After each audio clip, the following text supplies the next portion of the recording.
remendas que eu tenho sofrido de certos arreganhos de judiciário, etc, etc, que eu sei que não é o conjunto todo, mas um ou outro e tal. Vocês não têm ideia, mas eu estou me aguentando firme porque você tem me ajudado. Então você que está chegando hoje, basta entrar no QR Code, entra lá no site e por ali vai o caminho de você assinar a newsletter. Pode entrar pelo QR Code para entrar direto no site, cirogomes.com.br, e lá tem tudo explicadinho. Então, uma vez por semana, entra a newsletter do Ciro no ar, você vai receber, enfim, quem já é assinante recebia por e-mail, agora a partir de quando já, Issa? A partir desse domingo já vai ser diferente. A próxima edição, domingo, já vai sair com esse formato diferente. Eu vou, naturalmente, ouvir a opinião. Eu mesmo estou, assim, eu gosto de escrever o livrinho lá, 8, 10 páginas toda semana. Mas é o professor, né? O professor Ciro quer que todo mundo lê tudo. Eu gostaria mesmo, porque eu faço com muito capricho, pensando no povo, pensando no Brasil. É isso, tá bom. Isso. Então vamos falar da outra esculhambação do judiciário. A novidade acho que foi lançar de novo, né? Porque faz um ano, né? Agora renovar, né? Vamos lá. Veja bem. Numa democracia, numa república, a última palavra tem que ser do judiciário, senão você entra num curto-circuito institucional. E isso não serve a ninguém.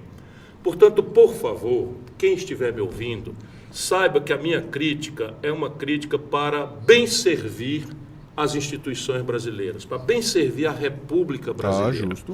Mas bem servir a República e bem servir a democracia e ao Estado de Direito não é, nem nunca será em país nenhum do mundo, você tem um salvador da pátria, sabe, um xerife e tal. E isso, infelizmente, é o que está acontecendo.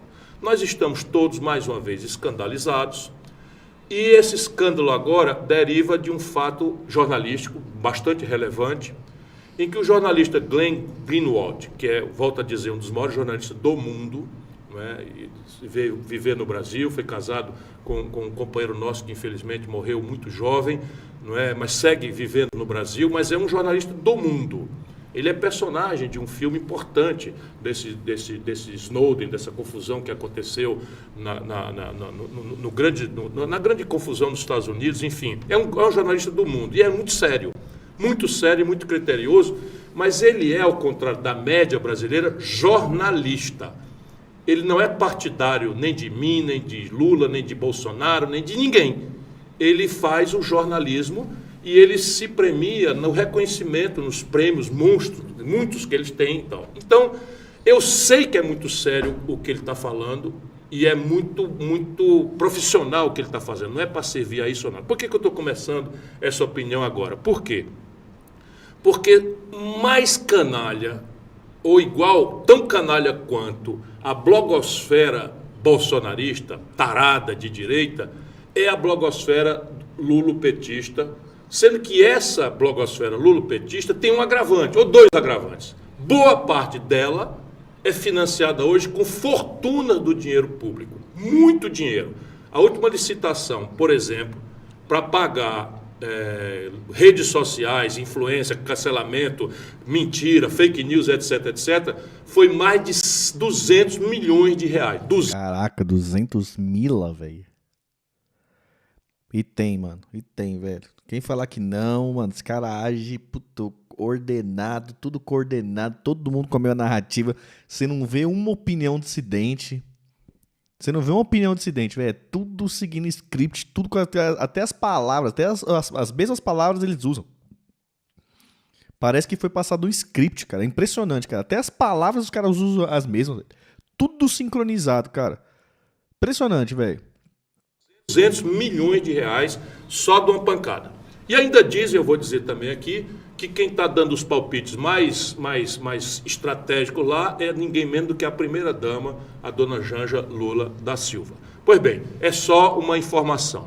Mas o que está acontecendo? Quando o Glenn Greenwald descobriu aquilo que passou a se chamar de vaza-jato, vocês lembram? Lembro. Um hacker, e aí veja bem, isso é ilegal, um hacker pegou as conversas porcas do Moro, com o Deltan Dallagnol, com esses procuradores picaretas todos, que todos são politiqueiros e tal, e publicou. Tá. E sapetezada começou a chamar o Glenn Greenwald de herói, porque o Glenn Greenwald salvou a pátria e tal, e de fato, aquilo que o Glenn conseguiu publicar como grande jornalista não era para atender ao Lula, não era para atender a ninguém, era para fazer jornalismo. Mas veio como uma demonstração, como uma evidência daquilo que eu dizia há anos, que era a arbitrariedade do Moro, que era a arbitrariedade dos procuradores, que a vontade de punir a corrupção acabou virando uma ambição desmedida para fazer política, para se exibir, para viver de gravatinha borboleta em tudo quanto é de encontro. Então, quantas vezes eu escrevi, desculhambei, falei aqui e tal. Pois bem, agora o Glenn, dando sequência à sua vocação de jornalista, conseguiu, sem ser por hacker, provavelmente foi um dos próprios assessores do ministro Alexandre de Moraes quem deu para ele muitos... Também acho que foi aquele Tagliaferro, né? Parece que foi o Tagliaferro. Ou então aquele meta que a Sara falou, né? Tagliaferro estava preso, né? Bateu na mulher, foi preso, coisa e tal, caiu na mão da civil, pegou ele, né? Os polícia civil pegou, opa, olha o celular, vazou. Os próprios civil, né? Tá com acesso ao celular, tudo vazou. Pode ser também, né? Gigabytes de diálogos e são extremamente constrangedores. Nesses diálogos, eu resumo na newsletter o seguinte: parece que o ministro Alexandre de Moraes, com todo respeito, não é? O ministro Alexandre de Moraes bate o lateral, faz o gol de cabeça, como juiz valida, embora haja uma queixa de impedimento, esse gol, e faz ele mesmo vamos dizer, a perícia do VAR no lance. É mais ou menos... Faltou um ainda, assim. Ele bate lateral, o Xandão bate lateral, ele vai lá dar a casquinha, né? A casquinha, ele pega a sobra, faz o gol, ele valida o gol, ele analisa o VAR e ele valida o gol. Tá desse jeito mesmo. Resumindo isso aí, é o Chaves comprando churros lá, né? Como eu estou comparando. O ministro, e esse é o problema, e a nossa newsletter serve para isso, para a gente sair desse negócio de PT, Bolsonaro e tal. O Bolsonaro esculhambou Aqui, ó, o Chaves comprando churros. Quem lembrou? Tá igualzinho o Xandão. Aqui, ó, como é que vem o Xandão.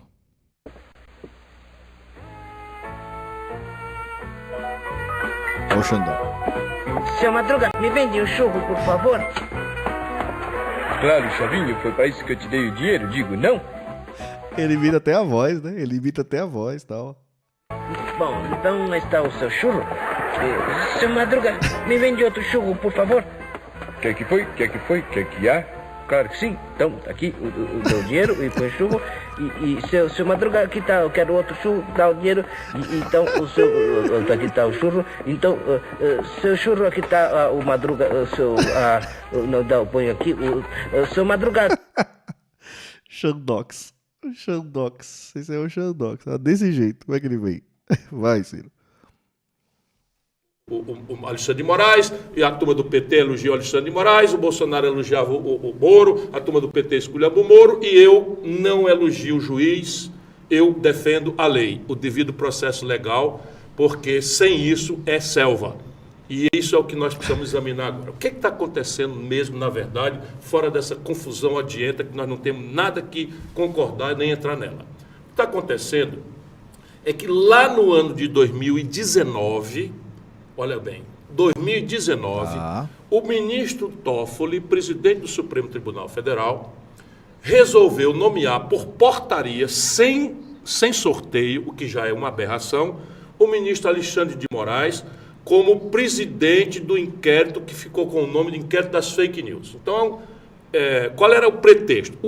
Tem um artigo do regimento interno do Supremo que diz que quando um ministro for agredido na circunstância física do Supremo, é razoável, é legal que um ministro do Supremo seja ele próprio o presidente do... Forçando a mão, claramente forçação de barra, o ministro Toffoli entendeu que a esculhambação na internet dos canalhas da blogosfera bolsonarista era, vamos dizer, o caso moderno de uma agressão que aconteceu dentro do Supremo. Já está errado. Porque a diferença aqui é, se os ministros estavam sendo, como de fato estavam sendo, agredidos, insultados, ameaçados, etc., etc., etc., o caminho correto da lei que o ministro Toffoli deveria ter tomado data máxima vênia, que é como nós advogados respeitosamente nos dirigimos criticamente às suas excelências, os magistrados, ele tinha que ter convocado a Procuradoria-Geral da República. Seria uma representação do presidente do Supremo, dando indicações, e a Procuradoria da República deveria fazer. O que estava acontecendo naquela data? De novo, a confusão institucional. Todo o país estava chocado com o comportamento vassalo, pouco sério, do Procurador-Geral da República, que vivia confraternizando com o Bolsonaro. Augusto Aras.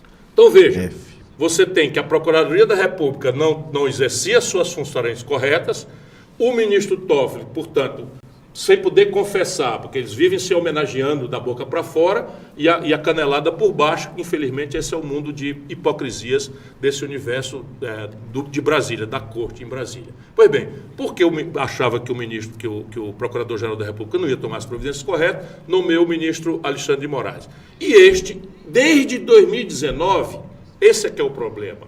Desde 2019, resolveu transformar esse inquérito numa coisa que não tem fim, e resolveu transformar esse inquérito vamos dizer, uma espécie de inquérito do fim do mundo. Isto, data máxima vênia, com todo respeito, isto não é direito. Isso é incorreto, isso está simplesmente produzindo nulidades para, inclusive, garantir a impunidade dos malfeitores, não é? Que deveriam ter sido já indiciados, já levados a julgamento, já com ampla defesa, já com presunção de inocência, já com as provas todas feitas. Não, está tudo se perdendo, 2019 para hoje, são quase 6 anos, 5 anos já. Pois bem, e o ministro está, então todo mundo agora vai entrando. Nesse ínterim, e esse é o problema, 5 anos, por rodízio natural, o ministro Alexandre de Moraes assume a presidência do TSE. Como presidente do TSE, ele tem lá um departamento que é natural, porque nós temos uma justiça especializada eleitoral e os tempos eleitorais são críticos. Você não pode esperar meses, dias, não sei o quê, por um recurso que às vezes está perdido. Então, você tem lá, né, no TSE, uma espécie de poder de polícia, diferente do STF, que não tem. O TSE tem uma espécie de poder de polícia nesta dimensão eleitoral. Entendamos bem.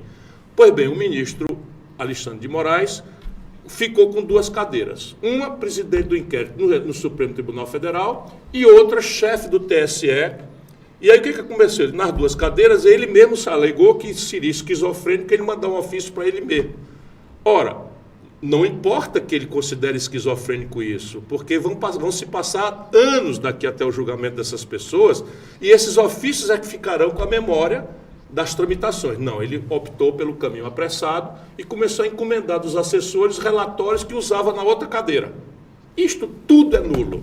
Tudo isso vai garantir a impunidade dos grandes canalhas que agrediram os ministros, que agrediram a ele próprio, o ministro Alexandre de Moraes. E, a propósito, como ele é ele mesmo agredido, insultado, até fisicamente, como aconteceu no aeroporto no estrangeiro, ele já perdeu, aparentemente está perdendo, a isenção e o distanciamento. Isso tudo enfraquece, diante da opinião pública, a autoridade que nós precisamos que seja amada mais do que respeitada pelo povo brasileiro.